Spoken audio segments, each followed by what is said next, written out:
Hello, welcome to Stampin' by Hannah. Thank you so much for joining me today. Today is my Let's Go Shopping class. So there are 4 videos that we're all going up today around this particular stamp set and the coordinating designer series paper. I have 4 really fun cards for you. This is the first one.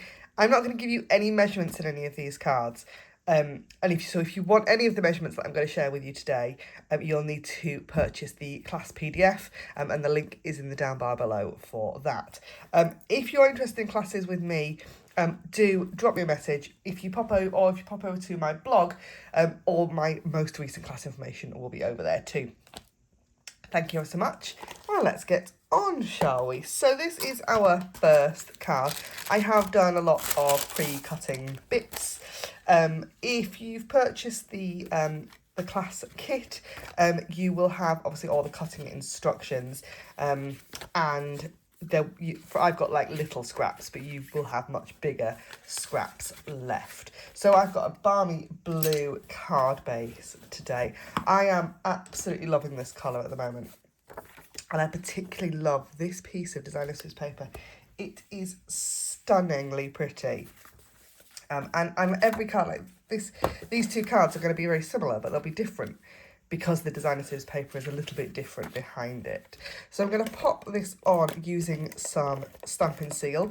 You could use a wet glue, because this piece of designer series paper is exactly the same size as the card front. So you may want some wiggle room. I am confident.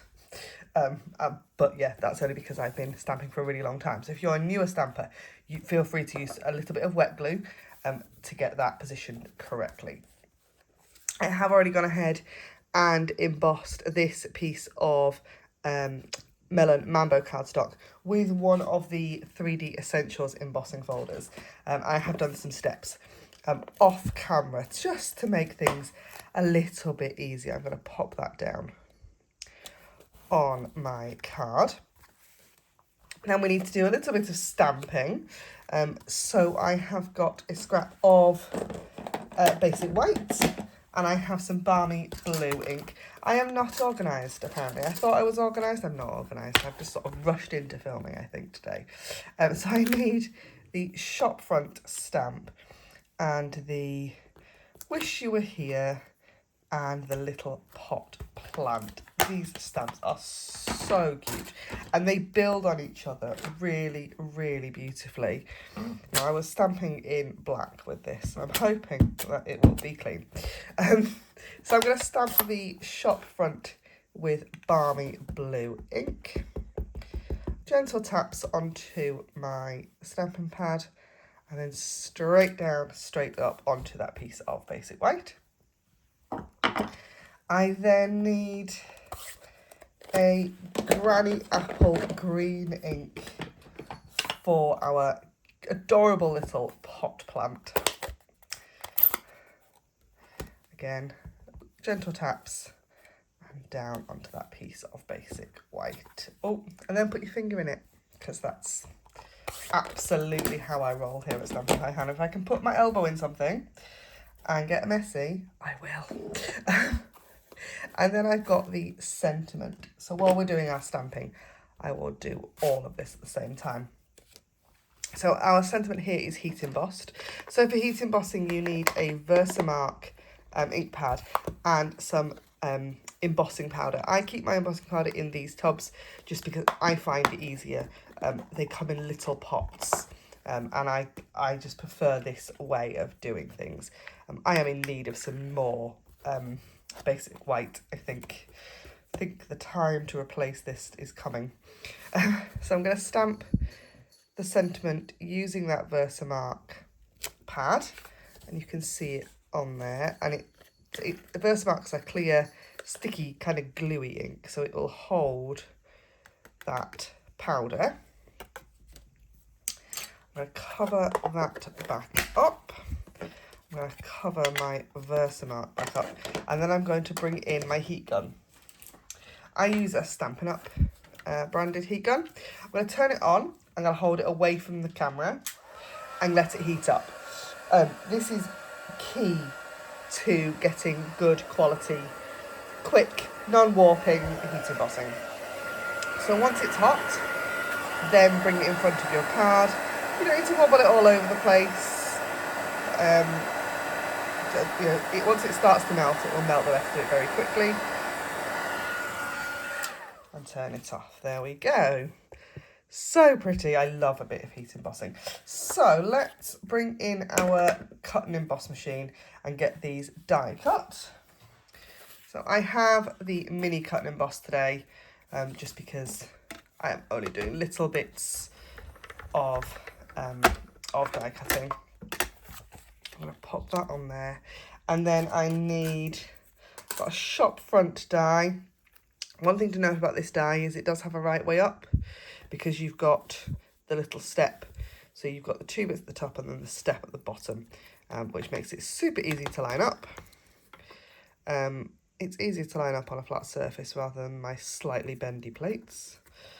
But, you know, it is what it is. I'm going to run that through first.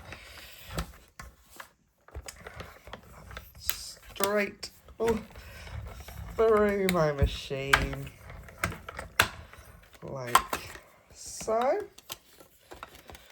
Oh, I do have a bit of washi tape just to hold my dies in place.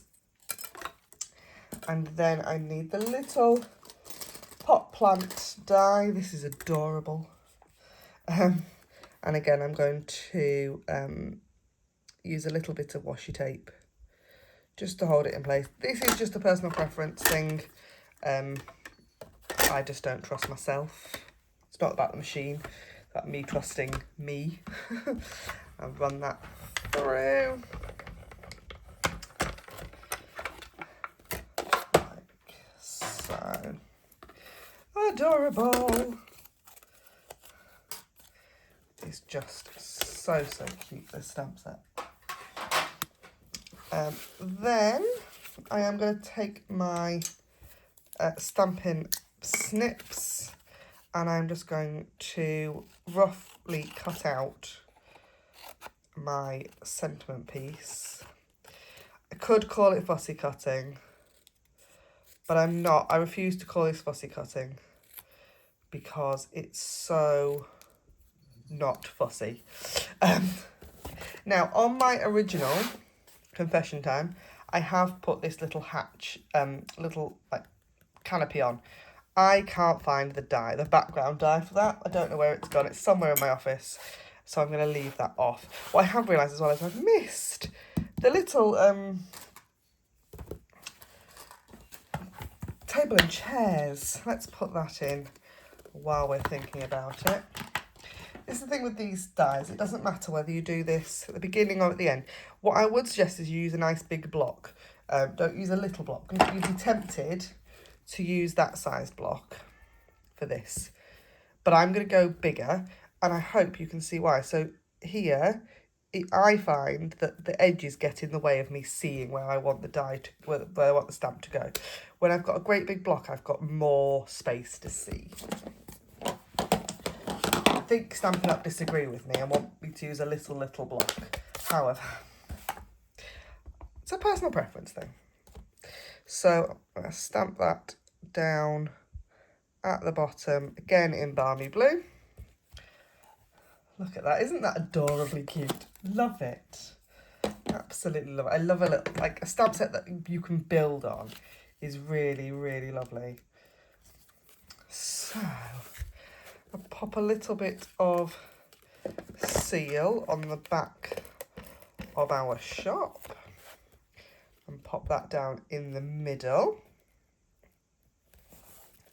Then I just need a couple of Stampin' Dimensionals. So there's one on the back of that pot plant, and that's going in between the doorway and the chairs, and then two more on the back of the sentiment, and I'm popping that over there like that. Wish you were here.